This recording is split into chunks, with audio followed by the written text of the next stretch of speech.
أعوذ بالله من الشيطان الرجيم. بسم الله الرحمن الرحيم.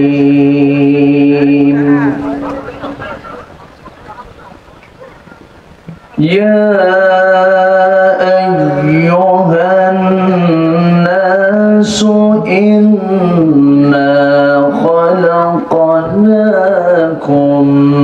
من ذكر وأنثى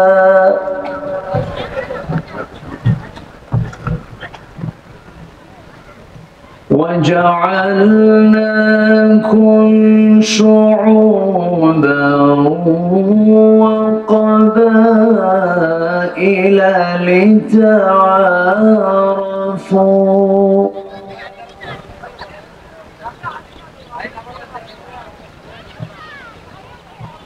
إن أكرمكم عند الله أتقاكم.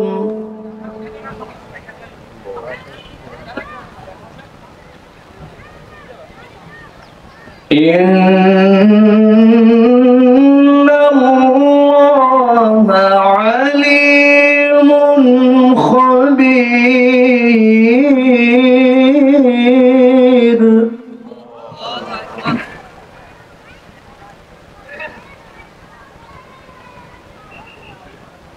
إن الله عليم خبير.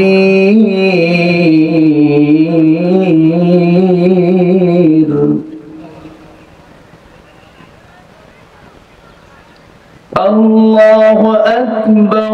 بسم الله الرحمن الرحيم.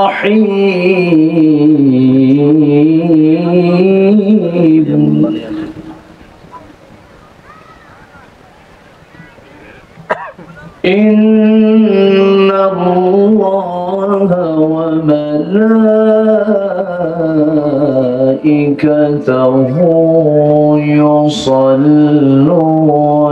على النبي.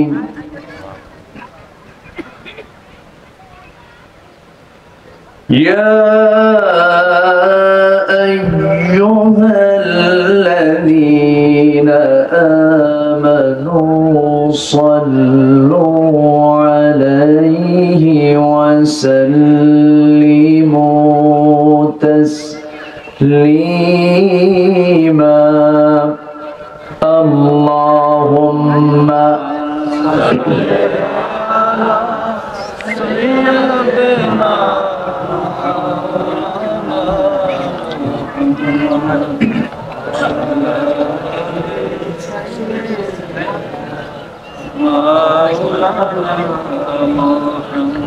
সবাই বলুন বালাগাল উলা বিকামালিহি কাশাফাত তুজা বিজামালিহি حسنت جميع خصاله سلوا فوناي فولتو बुलबुल का तरन्नुम वीना हो चमने दहर में कलियों का तबस्सुम वीना हो बलगल उला बिकमालिही कशफत तुजा बिजमालिही حسنت جميع خصاله سلوا. আমি কোরআনের সুর মাঝে শুনেছি যে নাম, আজানের সুর মাঝেও শুনেছি সে নাম। ও নাম শুনেছি আমি আমার হৃদয়, হে রাসূল নবীজি তোমায়, হে রাসূল নবীজি তোমায়। সবাই বলি সাল্লাল্লাহু আলাইহি ওয়াসাল্লাম। বৃহত্তর বরিশাল অঞ্চলের পিরোজপুর জেলার ভান্ডারিয়া উপজেলার আব্দুল আলী নুরানি ও হাফিজি মডেল মাদ্রাসা মাহফিল ইন্তেজামী কমিটি কর্তৃক আয়োজিত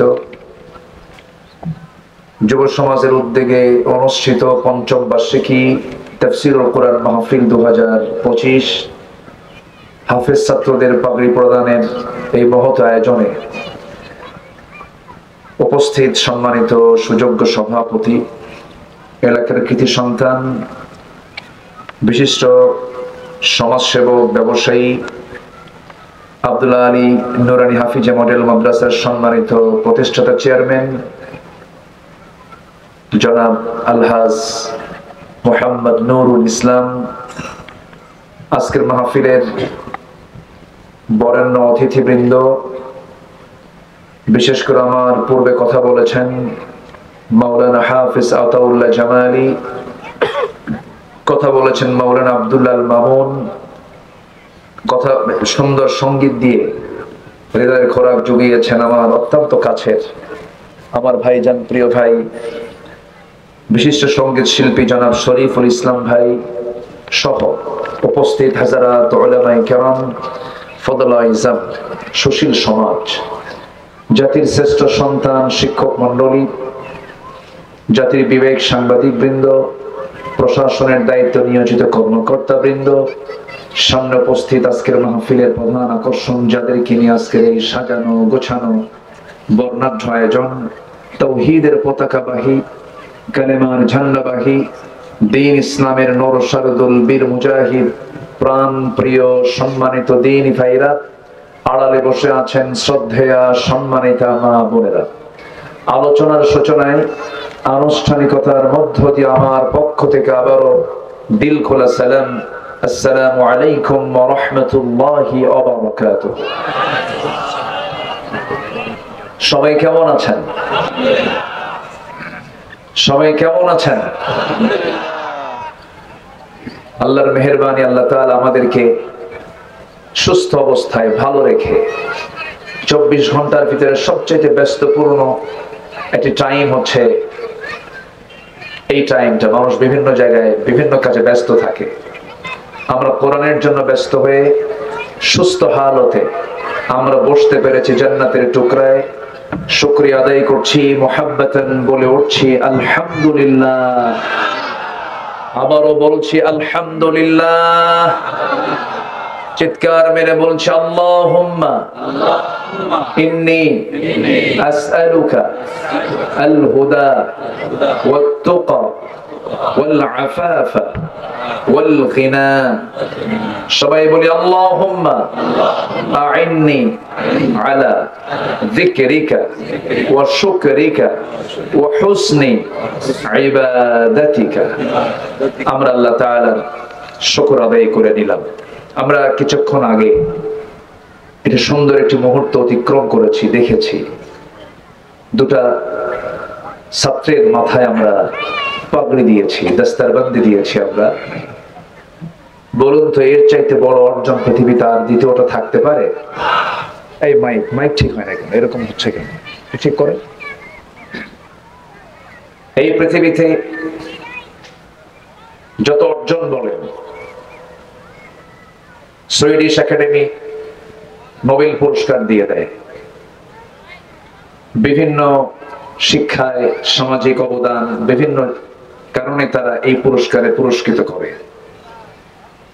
কিন্তু আজকে আমরা যাদের মাথায় দস্তারবন্দি দিলাম, তারা কি সাধারণ কোন জ্ঞানে এই পুরস্কার পেয়েছে?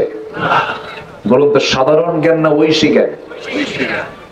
আসমানি কিতাব, গোটা কোরআনে কারীমকে 30 পারা কোরআনে কারীম তারা তাদের সিনার মধ্যে তুলতে সক্ষম হয়েছে। বলি আলহামদুলিল্লাহ।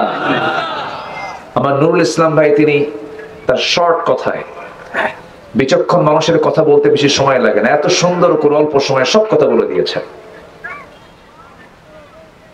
আজকে এই শিক্ষা প্রতিষ্ঠানের যে একটা ফলাফল, সেই ফলাফল আপনারা পেলেন দুটো ছাত্রের মাথায় আমরা পাগড়ি প্রদানের মধ্য দিয়ে। তিনি গর্বিত পিতা, যিনি হাফেজের বাপ হতে পেরেছেন। বলি আলহামদুলিল্লাহ। তিনি একমাত্র গর্বিত মা, যিনি এমন হাফেজ সন্তান তার পেটে ধারণ করেছিলেন। এই দুটি দৃশ্য থেকে, দু সন্তান থেকে প্রতিটি পিতা শিক্ষা নেবার তৌফিক আল্লাহ পাক দান করুন। জোরে বলি আমিন। রিজিকের ফয়সালা অনেকে চিন্তা করেন, বাচ্চাগুলো হাফেজ হবে, কি করে যেন খায়। আমার নুরুল ইসলাম ভাই ওনার ছেলেকে মাদ্রাসায় দিয়েছেন। উনি কি অচেতন মানুষ? সচেতন মানুষ তো। আমি আমার সন্তান আমার একটা ছেলে হাফেজ কোরআন হয়েছে, হাফেজ হয়েছে, মাদ্রাসায় দিয়েছি। একটা ছেলে মাদ্রাসায় দিয়েছি। সম্মানিত ভাইয়েরা, প্রেজেন্ট ওয়ার্ল্ড মানে নিউ ওয়ার্ল্ড অর্ডার, যেটা পৃথিবীর চাহিদা হলো ইসলামী নেতৃত্ব, কোরআনের জ্ঞান। আপনি ইউরোপে যান, আমেরিকা যান, কোথায় যাবেন আপনি? পৃথিবীর কোথাও আপনার শান্তি পাবেন না। শান্তির জায়গা খুঁজে বের করতে গেলে একটা জায়গায় শান্তি পাওয়া যাবে, সেটা হচ্ছে কোরআনের কাছে, ইসলামের কাছে। আসতে বলেন কেন? জোরে বলুন ঠিক কিনা? একটা ফুল বাগান সাজানো হয়েছে এখানে। এই প্রতিষ্ঠানের জন্য 1 নম্বর দোয়া করবেন। নাম্বার 2, নিজ সন্তানকে আগে কোরআন হাতে তুলে দিবেন। পাহারা দেবার জন্য কাউকে লাগবে না, কোরআন আপনার সন্তানকে পাহারা দেবে। আপনার সন্তান ডাক্তার হবে, হাফেজ ডাক্তার হবে। আপনার সন্তান ইঞ্জিনিয়ার হবে, হাফেজ ইঞ্জিনিয়ার হবে। আপনার সন্তান অ্যাডমিনিস্ট্রেশন চালাবে, হাফেজ প্রশাসক হবে, ডিসি হবে, এসপি হবে, কোনো সমস্যা নাই। কিন্তু প্রথম তাকে তার সিনার মধ্যে দিতে হবে দুনিয়ার জ্ঞান না ঐশী জ্ঞান? দুনিয়ার জ্ঞান না আসমানি জ্ঞান? আসমানি জ্ঞানটা আগে ঢুকায় দিতে হবে। আমি এই কথাটা বলে ফেললাম প্রাতিষ্ঠানিক কারণে। এখানে আমাকে একটু বলা হয়েছে হুজুর সূরা হুজুরাত থেকে কিছু কথা বলবেন। হুজুরাত তো পরিবারের সূরা, বলি আলহামদুলিল্লাহ। সামাজিক সূরা, সূরা হুজুরাত, তারপরে সূরা নূর, সূরা লোকমান। প্রত্যেকটা পরিবারে এই সমস্ত সূরার আলোচনা, দর্শ থাকার দরকার আছে না নাই? আছে। আসুন আমি মূল আলোচনার দিকে আস্তে আস্তে যাচ্ছি। আমি সময় খুবই কম পাবো আজকে। আমি এসেছি বহু আগে। আমার প্ল্যান ছিল আমি জাস্ট 3টায় উঠবো, 3টায় উঠে 5টা পর্যন্ত একটা দীর্ঘ সময় পেতাম। আসরের নামাজটা একটু দেরি করে শেষ হয়ে যেত। কিন্তু সার্বিক পরিস্থিতি, সার্বিক সিচুয়েশনে আরো অতিথি ছিলেন, সবাই ছিলেন, তার কারণে সার্বিক কারণে আমরা আমাদের সময়টাকে একটু কমায় ফেলেছি, আরেকজনকে সুযোগ দেওয়ার কারণে। তো আমি খুব লম্বা সময় না পেলেও চেষ্টা করব যতটুকু পারা যায় সামারাইজ করে, সংক্ষিপ্ত করে কিছু কথা বলার জন্য। ওমা তাওফীকি ইল্লা বিল্লাহ আলাইহি তাওয়াক্কালতু ওয়া ইলাইহি উনীব। সম্মানিত ভাইয়েরা, আজকে একাকী ভয়, লোকালয়ে ভয়, পরিবারে ভয়, সমাজে ভয়, প্রত্যেকটা জায়গায় একটা ভয় কাজ করে কিনা বলে? কাজ করে। কেন জানেন? এর মূল কারণ হলো আমরা ভীতির মধ্যে আছি। আমরা এমন একটি জনপদে বসবাস করছি, মসজিদে ঢুকলে পরে আমি আগে যাই না জুতা আগে যায়? বলে আগে জুতা নিতে হয়। ঢাকা তো কোনো কথাই নাই, আমি ঢোকার আগে জুতা আগে ঢুকায় নিতে হয়। তাও পিছনে রাখলে নামাজ হবে না, সামনে রাখতে হয়। রুকুতে থেকে ওঠার পর আবার দেখতে হয় জুতা আছে তো। এই যে একটা সার্বিক টেনশন কিন্তু আমাদের কাজ করছে। অথচ আমরা যদি দরজা খুলেও ঘুমাতাম, কেউ আমার ঘরে হানা দিত না। আমার সম্পদ সামনে পড়ে থাকবে, কেউ হাত দেবে না। কিন্তু কেন হচ্ছে এগুলো? শুধু একটা হুকুমকে আমরা ফলো করতে পারছি না। আল্লাহ নিজেই বলছেন, আমি তোমার ক্ষুধা দূর করে দেব, আমি তোমার সকল ভয় দূর করে দেব। তোমাকে একটা কাজ করতে হবে, যে সূরাটা আমরা প্রত্যেক নামাজে প্রায় পড়ি, সুন্নতে পড়ি, মাগরিবে পড়ি। আল্লাহ রাব্বুল আলামিন বলেন, লিইলাফি কুরাইশিন ইলাফিহিম রিহলাতাশ শিতাই ওয়াস সাইফ فليعبدوا رب هذا البيت الذي أطعمهم من جوع وآمنهم من خوف جربوا الله أكبر আল্লাহ রাব্বুল আলামিন বলেন, বান্দা তুমি কি ক্ষুধা মুক্ত, দারিদ্র মুক্ত, টেনশন মুক্ত জীবন চাও কিনা? ক্ষুধা আমি তোমার দূর করে দেব, ভয় দূর করে দেব। একটা কাজ তোমাকে করতে হবে, ফালইয়াবুদু রাব্ব হাযাল বাইত, একমাত্র কালো গোলামি না করে এই ঘরের অর্থাৎ কাবার মালিকের ইবাদত করতে হবে। জোরে বলি সুবহানাল্লাহ। কার ইবাদত করতে হবে? এদেশের মানুষ কি ইবাদত করে? কোথায়? পরিসংখ্যান নেন, নামাজি মাত্র 5%, বাকি 95% নামাজি পড়ে না। এদেশের 70 থেকে 80 লক্ষ যুব সমাজ এখন মাদকাসক্ত, যা প্রত্যেকটা ফ্যামিলিতে মহামারী আকার ধারণ করছে। অথচ দেশ স্বাধীন হয়েছে 53-54 বছর।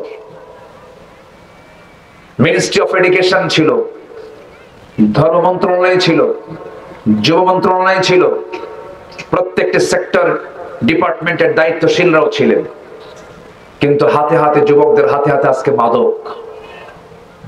ভার্সিটি গুলোকে মিনি ক্যান্টনমেন্টের রূপ দিয়েছে। যুব সমাজ আজকে ধ্বংসের সম্মুখীন।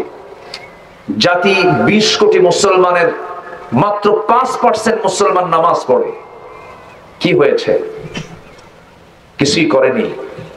যারা এই ক্ষমতার মসনদে ছিলেন, শুধু জাতি পেয়েছে প্রতারণা। কি পেয়েছে বলেন তো? প্রতারণা। আমরা প্রতারিত হয়েছে বারবার। যে দল, যে ব্যক্তি, যে সমাজ, যে রাষ্ট্র আপনাকে জাহান্নাম থেকে বাঁচাবে না, সেই পরিবার আপনার শত্রু। যে সমাজ আপনাকে জান্নাতের দিকে নিয়ে আসতে পারে না, সে সমাজ আপনার শত্রু। আজকে 53 বছর এত আইন পাশ হয়েছে, এত নিয়ম কানুন, সংবিধান সংযোজন, সংবিধান সংকোচন, পরিবর্ধন, কত কি হয়েছে, কিন্তু আজ পর্যন্ত নামাজ জাহান্নাম থেকে বাঁচানোর জন্য 1 নাম্বার কাজ হচ্ছে নামাজ। সে নামাজের বিলটা আজ পর্যন্ত কেউ পাস করতে পারে না। আমি কি ভুল বলছি? আমি কি ভুল বলছি? অতএব আমরা যা দেখতে চাই, আগামীতে যা দেখবো আমরা সব নামাজ কেন্দ্রিক দেখতে চাই। নামাজি সমাজ দেখতে চাই, নামাজি সরকার দেখতে চাই। সব জায়গায় নামাজ। জাহান্নাম থেকে বাঁচার দরকার আছে না নাই বলেন তো? আমাদের সবচেয়ে বড় চ্যালেঞ্জ কি? কি থেকে বাঁচা? বাস এইদিকে যারা ডাকবে আমরা সেদিকে যাব। এমনি একদিকে দৌড়ে লাভ আছে নাকি? একটু কান লাগাবেন। আমি যেখান থেকে তেলাওয়াত করেছি, মানব মণ্ডলীকে ডাক দিয়ে তার পরিচয় দিচ্ছেন এবং বলছেন, ও মানব মণ্ডলী জেনে রাখো, তোমাদের মধ্যে মন্ত্রী থাকতে পারে, প্রেসিডেন্ট থাকতে পারে, সচিব থাকতে পারে, বিভিন্ন পদস্থ কর্মকর্তা থাকতে পারে, ভিআইপি সিআইপি থাকতে পারে, কিন্তু আমার কাছে সম্মানিত কারা? আল্লাহ রাব্বুল আলামিন বলেন, ইয়া আইয়ুহান নাসু ইন্না খালাকনাকুম মিন যাকারিন ওয়া উনসা ওয়া জাআলনাকুম শুউবান ওয়া ক্বাবাইলা লিতাআরাফু ইন্না আকরামাকুম ইনদাল্লাহি আতকাকুম। হে মানব মণ্ডলী, আমি তোমাদেরকে সৃজন করেছি, সৃষ্টি করেছি এক নর এবং নারী থেকে, এবং সেখান থেকে বিভিন্ন ভাষা, বিভিন্ন গোত্র, বিভিন্ন ভাগে ভাগ করে দিয়েছি যেন তোমরা একে অপরকে চিনতে পারো। তবে তোমাদের মধ্যে সেই বান্দাই আমার কাছে সবচেয়ে বেশি সম্মানিত, আমার কাছে সবচেয়ে বেশি দামি, যে বান্দাটা আমি আল্লাহ আমাকে সবচেয়ে বেশি ভয় করে। অর্থাৎ যে মুত্তাকি, বলুন তো সে কি? মুত্তাকি। মুত্তাকি মানে হচ্ছে যে বান্দা পৃথিবীতে কাউকে না ভয় করে, ভয় করে কাকে? আল্লাহকে। সামনে আর 12 দিন 13 দিন পরে মুত্তাকি হওয়ার মাস আসতেছে। কি হওয়ার মাস? তাকওয়া অর্জনের মাস আসতেছে। আল্লাহ তো রেজাল্ট জানায় দিয়েছেন, যদি রোজা রাখতে পারো। মহান রব্বুল আলামিন বলেন, খুব কমন আয়াত, মুখের আয়াত, পকেটের আয়াত, সবাই বলুন, কামা কুতিবা আলাল্লাযীনা মিন ক্বাবলিকুম লাআল্লাকুম তাত্তাকুন। জোরে বলুন আল্লাহু আকবার। তোমাদের জন্য সিয়ামকে লিখিত আকারে পাশ করা হয়েছে। কুতিবা, ফরিদা বলা হয় নাই, লিখিত আকারে পাশ করা হয়েছে, মজবুত করে পাশ করা হয়েছে। এই রোজার মধ্য দিয়ে তোমাদের ফলাফল হবে, তোমরা মুত্তাকি হতে পারবে। কিন্তু এমন মুত্তাকি হয় তোমার বদঅভ্যাস বর্জন করতে পারবে। কিন্তু রমজান মাসে সারাদিন ভালোই ঠিক মতো রোজা রাখে, সন্ধ্যা যখন হয়ে যায় ইফতার করার পরে মুদিখানার দোকানের সামনে যায়, বলে সারাদিন বিড়ি খাই নাই, একসাথে 3টা বিড়ি কাজা সহ। আছে না নাই? আসতে বলবেন না, আছে না নাই? লাভ হলো কি? যে রোজা আপনাকে সুদ থেকে বাঁচায় না, যে রোজা আপনাকে মিথ্যা থেকে বাঁচায় না, যে রোজা জমির আয় ঠেলা বন্ধ করতে পারে না, যে রোজা গীবত বন্ধ করতে পারে না, যে রোজা হিংসা বন্ধ করতে পারে না, যে রোজা পরশ্রী কাতরতা জেলাসি বন্ধ করতে পারে না, এটা রোজা নয়। মাল্লাম ইয়াদা কাওলা যুর ওয়াল আমালা বিহি ফালাইসা লিল্লাহি হাজাতুন ফি আইয়াদা তুআমা ওয়া শারাবা। তার রোজা রাখার কোনো প্রয়োজন নাই, রাসূল বলেছেন। আল্লাহু আকবার। এইজন্য সূরা হুজুরাত আমাদের দরকার। হুজুরাতের মধ্যে 10টা শিক্ষা আছে। সূরা হুজুরাতের মধ্যে কয়টা শিক্ষা আছে? 10টা শিক্ষা। সময় হয়তো পাবো না আমি এবছর, এটা সংক্ষিপ্ত সময়ে আমি চান্স পেয়েছি, আমি সময় নিয়ে এসেছিলাম। তো যাই হোক, আপনারা আসতেও দেরি করেছেন। আবার আজকের এই দিনে একাধিক কিছু প্রোগ্রাম থাকার কারণে জনসমাগম আরো হওয়ার কথা ছিল। যতটুকু হয়েছে আমরা বলে ফেলি আলহামদুলিল্লাহ। জোরে বলি আলহামদুলিল্লাহ। সম্মানিত ভাইয়েরা, সম্মানিত বন্ধুগণ, আল্লাহ বলছেন, তাহলে তোমাদের মধ্যে সেই লোকটা আমার কাছে সম্মানিত যে আমাকে সবচাইতে বেশি ভয় পায়, আমার হুকুম হাকাম গুলো মেনে চলে, যারা মুত্তাকি। আমরা কি মুত্তাকি হতে চাই ভাই? সবাই কি মুত্তাকি হতে রাজি আছি আমরা? সেই গুণগুলো থাকার দরকার আছে না নাই? মিথ্যা কথা বলা, ওজনে কম দেওয়া, ঠকবাজি করা, চাঁদাবাজি করা, লেনদেন উল্টাপাল্টা করা। মুত্তাকি কারা হবে? কোরআন খুললেই জবাব আছে। কোরআন খুলবেন, সঙ্গে সঙ্গে মুত্তাকির পরিচয় মহান রব্বুল আলামিন বলছেন। যারা পারেন ঠোঁট মিলিয়ে বলুন, হুদাল লিল মুত্তাকিন আল্লাযীনা ইউমিনুনা বিল গায়বি ওয়া ইউকিমুনাস সালাতা ওয়া মিম্মা রাযাকনাহুম ইউনফিকুন। والذين يؤمنون بما أنزل إليك وما أنزل من قبلك وبالآخرة هم يوقنون أولئك على هدى من ربهم وأولئك هم المفلحون. جربوا الله أكبر. Number 1, অদৃশ্যকে যারা বিশ্বাস করবে, আল্লাহকে দেখা যায় না কিন্তু বিশ্বাস আছে না নাই? নামাজ কায়েম করবে, সম্পদ থেকে কিছু অংশ আল্লাহর পথে খরচ করবে, কিতাবকে বিশ্বাস করবে, আখিরাতকে বিশ্বাস করবে। আল্লাহ বলছেন এই 5টা গুণ আসবে যার, তার মধ্যে 100% সফলতা। জোরে বলি সুবহানাল্লাহ। একটু কান লাগাবেন, তাকওয়াটা কাকে বলে একটু ফিল করবেন। জাস্ট কিছু উদাহরণ দিতে গেলে সাহাবে কেরামদের জীবন চলে আসে। ধরুন সাইয়েদনা আবু বকর সিদ্দিক রাদিয়াল্লাহু তাআলা আনহু কয় নাম্বার খলিফা? বলেন কয় নাম্বার? মানুষটাও কয় নাম্বার? বলেন 1 নাম্বার মানুষ। 1 নাম্বার খলিফা, 1 নাম্বার মানুষ। রাসূল বলেছেন আমার পরে আবু বকর। যেরকম সুবহানাল্লাহ। মা তালাআতিশ শামস ওয়ালা গরাবাত, কোন সূর্যোদয় হয়নি, অস্ত যায়নি এই পৃথিবীতে যে আবু বকরের চাইতে উত্তম হতে পারে। এত সম্মানিত মানুষ। আল্লাহর ভয় কাকে বলে দেখেন। রাতের আধারে তিনি একা একা হাঁটতেছেন। একটা দেশের রাষ্ট্রপ্রধান একা একা হেঁটে তিনি জনগণকে দেখতে যাচ্ছেন, জনগণের অবস্থাগুলো ঘুরে ঘুরে দেখতেছেন, রাতের আধারে খালি পায়ে হাঁটতেছেন। এই দৃশ্য কারো চোখে পড়ে নাই। সাইয়েদনা ওমরে ফারুক তাকে দেখে ফেললেন। দেখে ফেলে বললেন, আমিরুল মুমিনিন, এত গভীর রাত্রিবেলা আপনি একাকী রাস্তা দিয়ে চলছেন, ভালো কথা, চলবেন, কিন্তু খালি পায়ে হাঁটেন কেন? পাথরের রাস্তা, পাথরের আঘাতে চামড়া ফেটে রক্ত বের হয়ে আপনি রক্তাক্ত হয়ে যাবেন, জুতা পায়ে তো হাঁটতে পারতেন। তিনি বলছেন, ওমর, আমি খালি পায়ে না হেঁটে যদি জুতা পায়ে হাঁটতে যাই, এই গভীর রাত, এই পাথরের সঙ্গে আমার জুতার একটা আওয়াজ সৃষ্টি হবে, ধাক্কা লেগে বাড়ি লেগে একটা আওয়াজ হবে। এই আওয়াজে যদি আমার জনগণের গভীর রাতের ঘুমের যদি ব্যাঘাত হয়ে যায়, কিয়ামতের দিন আমাকে আসামির কাঠগড়ে দাঁড়িয়ে তার জবাব দিতে হবে। এই জন্য আমি খালি পায়ে হাঁটি। সুবহানাল্লাহ বলবেন না? কার ভয়? তারা কি শাসক ছিলেন না খাদেম ছিলেন? বলুন তো, আদর্শ যে শাসক হবে সে জনগণকে দেখে ভয় পাবে? আদর্শ শাসকের পরিচয় জনগণকে দেখে শাসক ভয় পাবে? বলুন তো উচিত কোনটা? শাসক ভয় পাবে না জনগণ ভয় পাবে? বলেন বলেন বলেন বলেন বলেন। শাসক ভয় পাবে। এই 16 বছর আমরা যে ছিলাম, কি জনগণ ভয় পাইছে না শাসক ভয় পাইছে?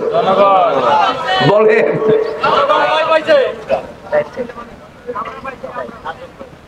আরে এই যে আমি আব্দুল্লাহ আমিন, আমার এই 16 বছর চাকরি ছিল কি জানেন? জেলখানায় যাওয়ার আশা, আনাকুম জানাকুম আনাকুম জানাকুম। 16 বছর শান্তিতে ছিলাম না তো? আপনাদের কলিজার টুকরা পিরোজপুরবাসী ধন্য, আল্লামা সাইদির জন্ম এই এলাকায় হওয়ার কারণে। পিরোজপুরবাসী ধন্য না? আল্লাহু আকবার। কি সম্পদ পেয়েছিলেন আপনারা।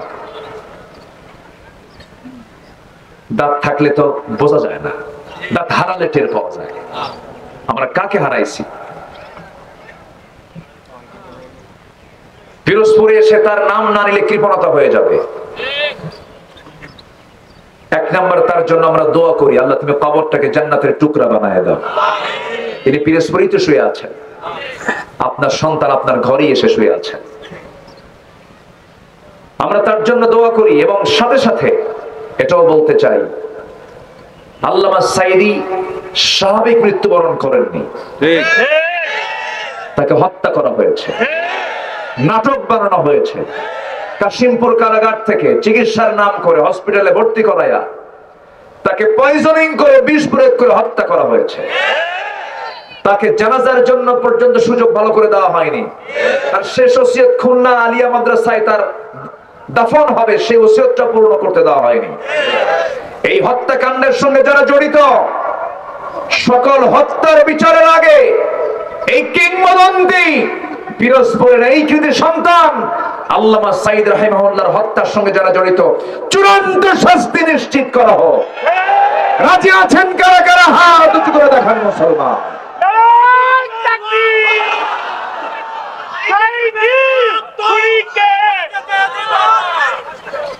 আল্লাহ কবুল করুন। জোরে বলে আমিন। আরো জোরে আমিন। বড় আশা ছিল উনি আবার মঞ্চে উঠবেন, আবার কথা বলবেন। সবাই ফিরে আসলো বাড়িতে, কিন্তু উনি ওনার বাড়িতে আর ফিরে আসলেন না। আল্লাহ তুমি তার কবরটাকে জান্নাতের নূর দিয়ে মুনাফার করে দাও। জোরে বলি আমিন। আরো জোরে আমিন। কষ্ট পেলেন নাকি? কষ্ট পাইলেও কিচ্ছু করার নাই, কষ্ট পাওয়া যাবে না ভাই। এত কঠিন সময় পার করেছি আমরা, মাহফিলে কথা বলতে দিত না। আজকে যদি এই পরিবেশ না আসতো, এই মাহফিল হতো না। মাহফিলে বসতাম, দুই সাইডে কিরামুন কাতিবিন বসে যেত। কি কথা ঠিক কিনা বলেন? আজকে তারা কোথায়? যারা বলেছিল এই ভূখণ্ডে জঙ্গিবাদের কোন স্থান নাই, 6 মাস হলো কোন জঙ্গি নাটকও নাই। জঙ্গি নাটক আছে? নাই। এখন জঙ্গি গেল কই? সেই জঙ্গি নাই। মাঝে মাঝে শোনা যেত র‍্যাব অভিযান করে অমুক জায়গা থেকে, আস্তানা থেকে জঙ্গিগুলো ধরে নিয়ে আসছে। আর কোন নিউজ পাই না আমরা 6 মাস যাবত। কেন নাই? জঙ্গি নাটকের যিনি মূল নাট্যকার তিনি এখন দিল্লি গিয়ে বসে আছে। এই জন্য এই নাটকগুলো আর দেখতে পাচ্ছি না। অনেক কিছু করেছে তারা, আমাদের সতর্ক থাকা দরকার। যে ইমানদার শত্রু চেনে না তার ইমান এখন আনা হয় নাই। ইমানদারকে শত্রু চেনার দরকার আছে না নাই? যে বলে আমার কোনো শত্রু নাই ওর মধ্যে সমস্যা, মুনাফিক। ঠিক কিনা? বিশ্বের সেরা মানুষ মুহাম্মদ সাল্লাল্লাহু আলাইহি ওয়াসাল্লাম, তার শত্রু কি অভাব ছিল? তার ঘরেই তো শত্রু ছিল, তার প্রতিবেশী শত্রু ছিল। ঘর থেকে তিনি বের হয়ে গেছেন, দেশ ছেড়েছেন, তাকে খাদ্যের মধ্যে বিষ দেওয়া হয়েছে। আপনি কি খুব বুজুর্গ হয়ে গেছেন, আপনার কোনো শত্রু নাই? যে বলে আমার শত্রু নাই সে মুনাফিক। সে কি বলেন? মুনাফিক। সম্মানিত ভাইয়েরা, কথার তো কোনো থা নাই, বিভিন্ন দিকে চলে গিয়েছিলাম। রেজাল্ট হচ্ছে আমরা মুত্তাকি হব। জোরে বলি ইনশাআল্লাহ। আল্লাহ এই আয়াতের মধ্যে মুত্তাকি হওয়ার একটা ইঙ্গিত দিচ্ছেন। মন্ত্রী হয়ে লাভ নাই, প্রেসিডেন্ট হয়ে লাভ নাই, খ্যাতিমান হয়ে লাভ নাই, মুত্তাকি হলে লাভ আছে। আমার কাছে তাকওয়া নিয়ে আসো, আমি তোমাকে জান্নাত বুঝায় দেব। যেরকম সুবহানাল্লাহ। আমার বন্ধুগণ, এরপরে মহান রব্বুল আলামিন গোটা সূরার ভিতরে কিছু নসিহা করেছেন, কিছু হুকুম দিয়েছেন। আল্লাহ রাব্বুল আলামিন 10টা হুকুম দিয়েছেন এই সূরার মধ্যে। নাম্বার 1 হলো আল্লাহ রাব্বুল আলামিন প্রথম হুকুমটা দিয়েছেন, যখন কোন ফাসিক ব্যক্তি তোমার কাছে সংবাদ জানতে চাবে, তোমার কাছে সংবাদ যখন নিয়ে আসবে, সেই সময় তোমরা এটাকে যাচাই করো। ফাতাবায়ানু, এটাকে ডিসকাস করো। আল্লাহ রাব্বুল আলামিন বলেন, ইয়া আইয়ুহাল্লাযীনা আমানু ইন জাআকুম ফাসিকুম বিনাবাইন ফাতাবায়ানু। জোরে বলি আল্লাহু আকবার। তোমার কাছে যখন কোনো ফাসিক ব্যক্তি সংবাদ নিয়ে আসবে, এই সংবাদকে আগেই তুমি প্রচার না করে আগে তদন্ত করে দেখো। এই জন্য প্রত্যেক ইমানদার তদন্ত কর্মকর্তা হওয়ার দরকার আছে না নাই? তদন্ত কর্মকর্তা শুধু তদন্ত করবে না, ইমানদারেরও তদন্ত করার দরকার আছে না নাই? এক নিউজ পাইলাম আর প্রচার করে দিলাম, এটার নাম ইমানদার নয়। আল্লাহ বলছেন ফাতাবায়ানু, আগে ডিসকাস করো, সত্য যাচাই করো। এমনি একটা কথা শুনি প্রচার করতে যেও না। কার কথা? আল্লাহর কথা। নাম্বার 2 হলো, যদি দুই মুসলমানের মধ্যে যদি বিভাজন সৃষ্টি হয়ে যায়, ওয়া ইন তাইফাতানি মিনাল মুমিনিনা ইকতাতালু ফাসলিহু বাইনাহুমা, যদি দুই মুসলমানের মধ্যে যদি গ্রুপিং হয়ে যায়, সমস্যা হয়ে যায়, দুটো গ্রুপ হয়ে গেছে, সেই সময় তোমার দায়িত্ব হলো ফাসলিহু বাইনাহুমা, এদের মাঝে গন্ডগোল সৃষ্টি না করে এদের মাঝে গন্ডগোলটা মিটায়া ভ্রাতৃত্ব তৈরি করে দাও। জোরে বলি সুবহানাল্লাহ। সমাজে কিছু লোক আছে, ভ্রাতৃত্ব দূরের কথা, যে প্যাঁচ লাগছে ওই প্যাঁচ আরো শক্ত করে লাগায় দেয়। আছে না নাই? গ্রামে গঞ্জে এগুলো কম না বেশি? বেশি। আমি কি শেষ করে দেবো আলোচনা? তো 2 একজন করে ওঠেন, গ্যারেজে বসেন। ওঠা যাবে না, আমরা একসঙ্গে দোয়া করবো। তো জোরে বলি ইনশাআল্লাহ। আমরা এখানে নামাজ পড়বো ইনশাআল্লাহ। এই উম্মতের জন্য পৃথিবীর সব জায়গায় সেজদার জায়গা। আল্লাহু আকবার বলেন। আমরা এখানে নামাজ পড়বো, আল্লাহ কবুল করুন। জোরে বলি আমিন। নাম্বার 3 হলো ওয়াকসিতু, তোমরা ন্যায় বিচার করবে। যেখানেই যাবে ন্যায় বিচারের জন্য ঠিক থেকে যায়। সাইয়েদনা ওমর ফারুক রাদিয়াল্লাহু তাআলা আনহু অর্ধ দুনিয়ার শাসনকর্তা, 40টা রাষ্ট্র তিনি চালান। তিনি একদিন ঘোড়া কিনতে গেছেন। এখন যেমন মানুষ ঘোড়া কিনতে যায়, গাড়ি কিনতে যায়, আগে মানুষ কি কিনতে যেত? ঘোড়া কিনতে যেত। ঘোড়া কিনতে গেছেন, ঘোড়া কিনেছেন, দামাদামি ঠিক করে দামটাও দিয়ে দিয়েছেন। ঘোড়া দেখে শুনে কিনে নিয়েছেন, সুস্থ ঘোড়া। ঘোড়াটাকে নিয়ে তিনি বাড়ির দিকে আসতেছেন। হঠাৎ করে ঘোড়ার 4টা পা কেজো হয়ে ঘোড়াটা বসে গেছে। 4-5 মাইল চলতে নিয়েই উনি রাগ করলেন, খেপে গেলেন। এসে বলছেন, ঘোড়াওয়ালা তুমি আমাকে অকেজো ঘোড়া দিয়েছ, অসুস্থ ঘোড়া দিয়েছে, এই ঘোড়া আমি নেব না, ঘোড়াটা তুমি ফেরত নিয়ে নাও। সঙ্গে সঙ্গে ঘোড়াওয়ালা বলতেছে, ঘোড়া বিক্রেতা বলতেছে, আমিরুল মুমিনিন, আমি যখন আপনাকে ঘোড়াটা দিয়েছি আপনাকে দেখে নেন না? হ্যাঁ দেখে নিয়েছি। সুস্থ না অসুস্থ? সুস্থ। কিন্তু সুস্থ হলে হবে কি অসুস্থ হয়ে গেছে, আমি এটা ফেরত দেবো, তুমি নিয়ে নাও। ঘোড়াওয়ালা বলতেছে, না আমি ফেরত নেব না। দুজন দুই দিকে প্রথম ঘোড়াওয়ালা প্রস্তাব দিচ্ছে, আমিরুল মুমিনিন আপনার কথাও ঠিক নাই, আমার কথাও ঠিক নাই, দুইজনই বেঠিক, কারণ দুইজন দুই রকম কথা বলছি। এটা ঠিক করার জন্য আমি মনে হয় আদালতের শরণাপন্ন হলেই মনে হয় ফয়সালা হবে, আমি আদালতে বিচার দিয়ে দিলাম। সাইয়েদনা ওমর ফারুক মুস্কি হাসি মেরে বললেন, চলো আদালতে যাই। সুবহানাল্লাহ বলবেন না? চলো আদালতে যাই। একটা ঘোড়াওয়ালা বলতেছে আদালতে যাই, খলিফা বলতেছেন কি চলো। আইন সবার জন্য, আইন সবার জন্য। ওয়া আকসিতু ইদিলু হুয়া আকরাবু লিত্তাকওয়া, ইতিদাল করে, এটাই হচ্ছে সবচেয়ে শ্রেষ্ঠ তাকওয়া। চলে গেছে, আদালতে চলে গেলেন। আদালতে যাওয়ার পরে আদালতের বিচারপতি সাইয়েদনা ওমর ফারুক দেখলেন, দেখা মাত্রই তিনি দাঁড়ায় গেছেন। সালামুন আলাইক ইয়া আমিরাল মুমিনিন, আপনি এই জায়গায় কেন, কি হয়েছে, আপনি কেন আসছেন? তিনি বলছেন, আমাকে এই জায়গায় আমিরুল মুমিনিন মনে করবা না, আমাকে একজন বিচার প্রার্থী মনে করো। এই যে সমস্যা, কি রায় হয় দিয়ে দাও। সঙ্গে সঙ্গে বিচারপতির নাম হলো ওই বিচার কাজী সুরাইহ ইবনুল হারিস আল কিন্দি রাহমাতুল্লাহ আলাইহি, যিনি 100 বছর হায়াত পেয়েছিলেন। তিনি সাইয়েদনা ওমর ফারুকের বিরুদ্ধে রায় দিয়ে দিলেন। সেই দিন বলে ফেললেন, আমিরুল মুমিনিন দুজনের কথাই শুনলাম, আমি আপনাকে একটা প্রশ্ন করব। আমি আপনার সামনে দাঁড়ানো, আপনি আমার সামনে দাঁড়ানো, এই জায়গা থেকে বাড়ি পর্যন্ত সুস্থ অবস্থা আপনিও যেতে পারবেন, আমিও যেতে পারবো, তার কোনো গ্যারান্টি আছে নাকি? নাই, গ্যারান্টি নাই। তাই যদি হয় যে ঘোড়াটা আপনি নিয়েছেন সুস্থ অবস্থায় নিয়েছেন, আপনার মালিকের যাওয়ার পর অসুস্থ হয়েছে, সেই ঘোড়াটা আপনি কেন ঘোড়াওয়ালাকে ফেরত দিবেন? এটা ঠিক হবে না। সাইয়েদনা ওমর ফারুক কোনো কথা বললেন না, মুস্কি হাসি মেরে মাথা নিচু করে বাড়িতে চলে গেলেন। পরের দিন মাজলিসে শুরার বৈঠকে সবাইকে সামনে রেখে বললেন, শোনো, একজন বিচারপতি পেয়েছি যার খুব সাহস, যে ওমর ফারুকের বিরুদ্ধে পর্যন্ত রায় দিতে পারে। তাকে আঞ্চলিক বিচারপতি না বানায়া, তাকে আমি এই মুহূর্তে তোমাদেরকে সাক্ষী রেখে প্রধান বিচারপতি বানায়া দিলাম। যেরকম সুবহানাল্লাহ। বিচার কি আইন সবার জন্য, এটাকে সমান করো। একই ট্রাইব্যুনাল, এই ট্রাইব্যুনাল আল্লামা সাইদিকে তুলে জোর করে যাবজ্জীবন কারাদণ্ড দিয়েছিল। সে একই জায়গায় যারা দিয়েছিল, যারা আইন করেছিল, তারা এখন ঘোরাফেরা করতেছে। ঠিক কি না? কার ফয়সালা? আসতে বলবেন না, কার ফয়সালা? আল্লাহ আছে, আল্লাহ আছেন না নাই? ওরা ভাবছিল আল্লাহ নাই, ওরা তাই ভাবেছিল আমাদের রূপবেকে, আমাদের দিল্লি আছে, আমাদের রাশা আছে, আমাদের আমেরিকা আছে। না, আমাদের কাকে দরকার? বলবেন আমাদের কারে দরকার? আল্লাহকে দরকার। আমার বন্ধুগণ,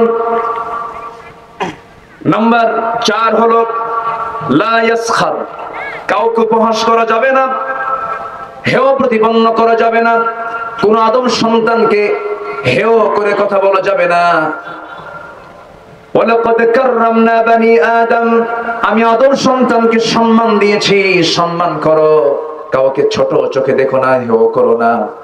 নাম্বার 5 হলো কোন নারী অপর নারীকেও যেন উপহাস না করে। আল্লাহ পাক নারীদেরকে এটা সুন্দর করে পয়েন্ট আউট করে দিলেন। নাম্বার 6 হলো ওয়ালা তালমিজু, কাউকে অপমান করবে না, কাউকে তুচ্ছ করে কথা বলবে না, লম্বাকে লম্বা বলে তাকে হেয় করবে না, খাটোকে খাটো বলে বলবা না, অন্ধকে কানা বলে ডাকবে না, কালোকে কালো বলে ডাকবে না। যার যে সম্মান সূচক শব্দ, সম্মান সূচক নাম প্রয়োগ করে তাকে ডাকো। যদি কি এরকম ডাক দেয়, এটা সগীরা গুনাহ না কবিরা গুনাহ? বলেন, সগীরা না কবিরা গুনাহ? কবিরা গুনাহ। এই সূরা হুজুরাত প্রত্যেক বাড়িতে এগুলো রাখবেন, তেলাওয়াত রাখবেন, আলোচনা রাখবেন। জোরে বলি ইনশাআল্লাহ। নাম্বার 7 হলো লা তানাবাজু, তোমরা একে অপরের প্রতি দোষারোপ করবে না, দোষ চাপায়া দেবে না, বরং চেষ্টা করবে কারো দোষকে গোপন করার জন্য। মান সাতারা মুসলিমান সাতারাহুল্লাহু ইয়াওমাল কিয়ামা, যে ব্যক্তি কোন মুসলমানের ব্যক্তিগত দোষকে গোপন রাখবে, আল্লাহ তাআলা তার দোষকে কিয়ামতের দিন গোপন রাখবেন। জোরে বলি সুবহানাল্লাহ। নাম্বার 8 হলো ইজতানিবু কাসীরাম মিনায-যন্নি, তোমরা কাউকে সন্দেহ করে কারোর প্রতি নেগেটিভ সেন্স নিয়ে আসবে না, সন্দেহ প্রবণ করে তার কারোর প্রতি নেগেটিভ ধারণা নিয়ে আসবে না, ইয়াকুম কুধারণা পোষণ করবে না, বরং এই কুধারণা পোষণটাই আল্লাহ রাব্বুল আলামিন বলছেন ইন্না বা'দায-যন্নি ইসমুন, সবচাইতে বড় পাপ এটা। হয়তো আপনি কোনো মানুষকে দেখতেছেন, একজন মহিলার সঙ্গে তিনি কথা বলছেন, হয়তো সেই মহিলাটা তার মেয়ে হতে পারে, তার বউ হতে পারে, কিন্তু আপনি এই দৃশ্য দেখে আপনি কুধারণা পোষণ করছেন, এটা সবচাইতে বড় মিথ্যা। সবচাইতে বড় কি মিথ্যা? কে বলছেন এগুলো? কে বলছেন? আল্লাহ বলছেন ওয়ালা তাজাসসু। নাম্বার 9, একে অপরের গোপনীয় বিষয় গুপ্তচর বৃত্তি করবে না। রাসূল বলেছেন যদি কেউ কারো জানালায় লুকায়া যদি উকি মারে, রাসূল বলেছেন তার চোখ কানা করে দাও, তার চোখ কি করে দাও?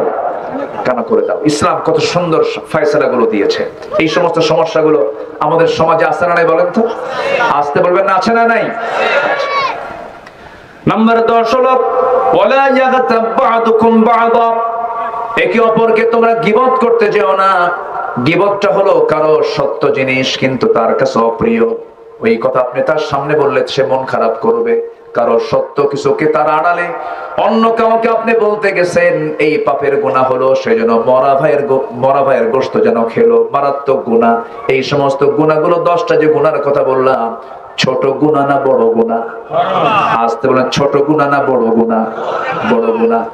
এবং এই সূরার ভিতরে আল্লাহ রাব্বুল আলামিন শেষ দিকে এসে আল্লাহ রাব্বুল আলামিন প্রথম দিক থেকে শুরু করেছেন, সেটা হলো ভ্রাতৃত্বের বন্ধন তৈরি করবে। এগুলো ভ্রাতৃত্বের বন্ধনের সম্পূর্ণ খেলাফ কাজ। ভ্রাতৃত্ব তৈরি করবে তোমরা।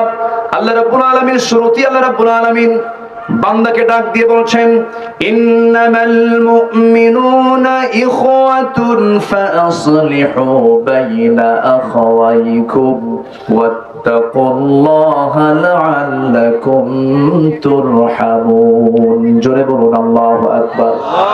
মুমিনরা হলো পরস্পরের শত্রু না ভাই? আজকে আমরা কি হয়ে আছি? ভাই হয়ে আছি। ভাই হলে এরকম অবস্থা হয়? মুমিনরা হবে পরস্পর ভাইয়ের মতো, তারা ভ্রাতৃত্বের বন্ধনে আবদ্ধ হবে। সাহাবে কেরামদের ইতিহাসগুলো সবাই কম বেশি জানেন। তাদের স্বপ্ন পর্যন্ত এক হয়ে যেত, তাদের ভ্রাতৃত্ব এত গভীর ছিল যে স্বপ্ন পর্যন্ত এক হয়ে যেত। নবীজির ইন্তেকাল হয়েছে, ইন্তেকালের মাত্র 2 বছর পরে 3য় বছরে সাইয়েদনা আলী রাতের বেলা ঘুমাতে গেছেন, স্বপ্নের মধ্যে দেখেন বিশ্বনবী তার দরজায় হাজির হয়ে গেছেন। যে রাসূলকে স্বপ্নে দেখে সে কি মিথ্যা দেখে না সত্য দেখে? সত্য দেখে। শয়তান এই সুরত ধারণ করতে পারে না।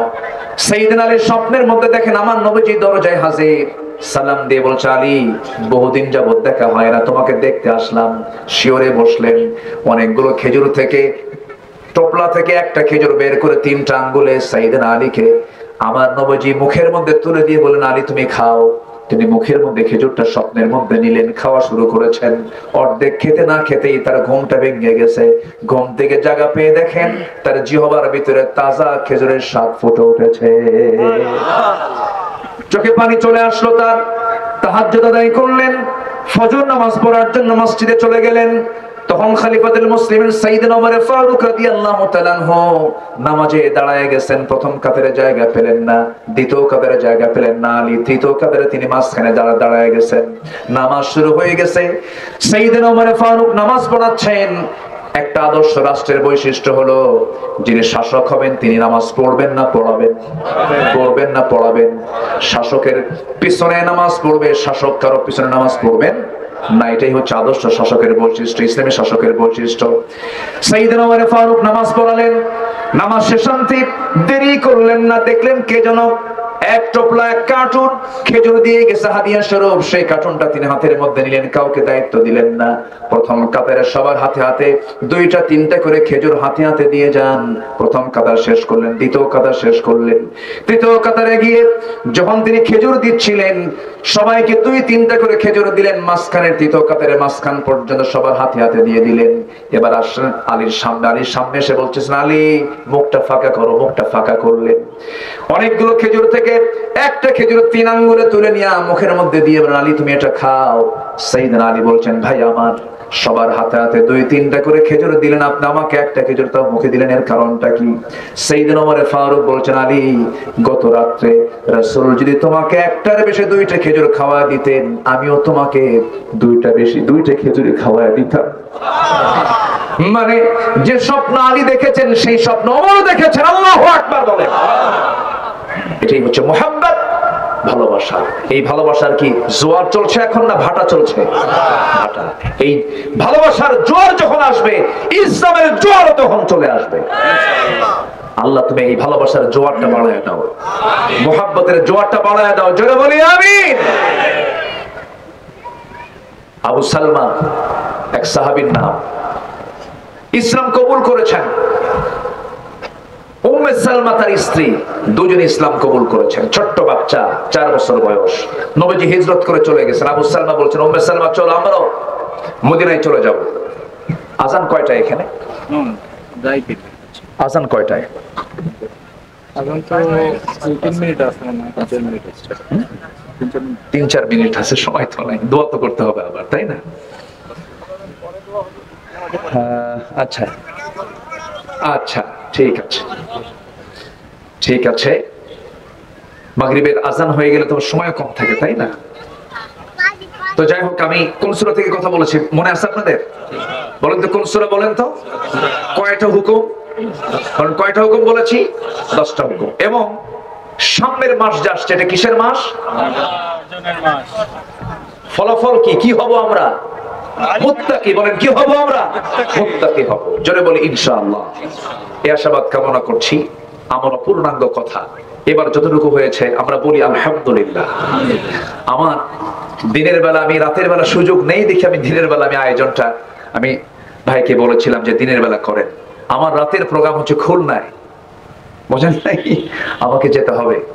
এবছর যতটুকু হয়েছে আমরা বলে ফেলি আলহামদুলিল্লাহ। জোরে বলি আলহামদুলিল্লাহ। আমি জানি আপনার একটু কষ্ট হচ্ছে। আগামীতে যদি আমার ভাইজান আমার সঙ্গে যোগাযোগ রাখেন, আমি আসবো ইনশাআল্লাহ। আমি এতটুকু প্রমিস করছি। এই আশাবাদ কামনা করছি। সবার কাছে দোয়া চাই, সবাইকে আমার জন্য দোয়া করবেন। আগামী রমজান হোক আমাদের জীবনের সংশোধন হওয়ার রমজান, আল্লাহ কবুল করুন। আগামী রমজান হোক আমাদের প্রশিক্ষণের মাস রমজান। যদি বলি ইনশাআল্লাহ। এই গ্রামকে তুমি আল্লাহ দ্বীনের জন্য কবুল করো। দ্বীনের এই গ্রামের প্রত্যেকটা ঘরকে দ্বীনের মার্কাজ বানায় দাও, ইসলামের দুর্গ বানায় দাও, ঘরে ঘরে হাফেজ পয়দা করে দাও। জোরে বলি আমিন। কেউ উঠবেন না, ছোট্ট দোয়া করে দিই। নামাজের পরে দোয়া হবে, আল্লাহুম্মা আমিন। রব্বানা যালামনা আনফুসানা ওয়া ইল্লাম তাগফির লানা ওয়া তারহামনা লানাকুনান্না মিনাল খাসিরিন। মিষ্টি বিকেল গধূলি বেলা হাজারো মুসলমান নরনারী নিয়ে তোমার বান্দাগুলোকে নিয়ে দুটো হাত পেতেছি আল্লাহ। সে শান্তে এসে গুনার দিকে নজর দিও না, বান্দা মনে করে তামাম জিন্দেগির গুনাহগুলোকে মাফ করে দাও। আব্বা আম্মা যারা চলে গেছেন, জিন্দেগির গুনাহগুলোকে মাফ করে দাও, কবরগুলোকে জান্নাতের টুকরা বানায়া দাও। আব্বা আম্মার জন্য কি দোয়া তাও শিখিয়ে দিয়েছো। রব্বিরহামহুমা কামা রব্বায়ানি সগীরা। আওয়াজ দিয়ে বলেন রব্বিরহামহুমা কামা রব্বায়ানি সগীরা। রব্বিরহামহুমা কামা রব্বায়ানি সগীরা। আশপাশে কত মাইয়াত শুয়ে আছেন, কবরবাসী আছেন, কবরের সমস্ত আযাব মাফ করে দাও, কবরগুলোকে জান্নাতের বাগিচা বানায়া দাও। আব্দুল আলী মডেল মাদ্রাসাকে কবুল করো, পরিচালককে কবুল করো, প্রতিষ্ঠাতাকে কবুল করো। আমার নূর ইসলাম ভাইকে তুমি আল্লাহ দয়া করো, কবুল আর মঞ্জুর করে নাও। আমার ডানে বামে সামনে পেছনে যত ভাই, সবার নাম তো আমার জানা নাই, একসঙ্গে আর শাজমের ছায়া আমাদেরকে তুমি আল্লাহ জায়গা করে দিও। আয় আল্লাহ তাআলা, দুনিয়া থেকে কোন দিন বিদায় নেব জানি না, ডান হাতে আমলনামা না আসা পর্যন্ত মরণ দিও না। গোটা পৃথিবীর মুসলিম উম্মাহকে একটা প্ল্যাটফর্মে আসার তৌফিক দিয়ে দাও। ফিলিস্তিন মুসলমানদের হাতে তুলে দাও, বাইতুল আকসা মুসলমানদের হাতে তুলে দাও।